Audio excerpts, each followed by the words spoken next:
Дали знаете дека единствената сочувана представа од византиското монументално сликарство на зодијакот како астролошки систем се наоѓа во нартексот на црквата Свети Архангел Михаел во Лесново? На јужниот дел од нартексот се илустрирани последните 3 псалми, при што 148-миот псалм е представен на јужниот свод.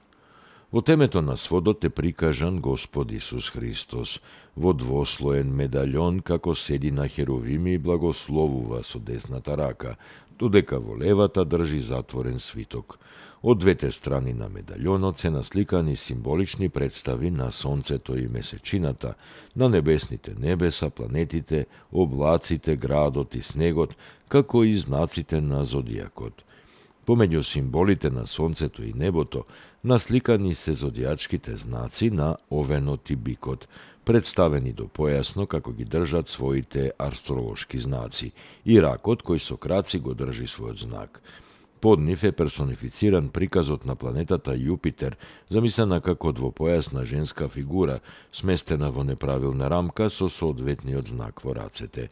Следат близнаците, насликани како две голи машки фигури со споени раце и нозе, па лавот прикажан до појасно со својот астролошки знак во шепите. Десно од лавот е насликана гола крилата машка фигура која јава на двоглав ѕвер.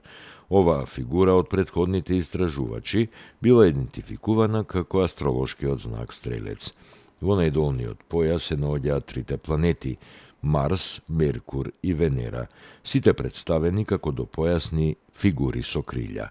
Марс и Венера се представени како девојки гледани од грб, додека Меркур е насликан како прокелав маж. Овие планети, вклучувајќи и представата на Јупитер, се прикажани во рамки со неправилни облици, кои во средновековното сликарство го символизираат движењето на пловилата по небесата, за кое се верувало дека се состои од вода. Во оваа низа се насликани и зодијачките знаци риба како 4 кружно испреплетени риби и знакот на вага во вид на 2 глави на момчиња споени со заеднички врат, над кој е поместен соодветниот астролошки знак.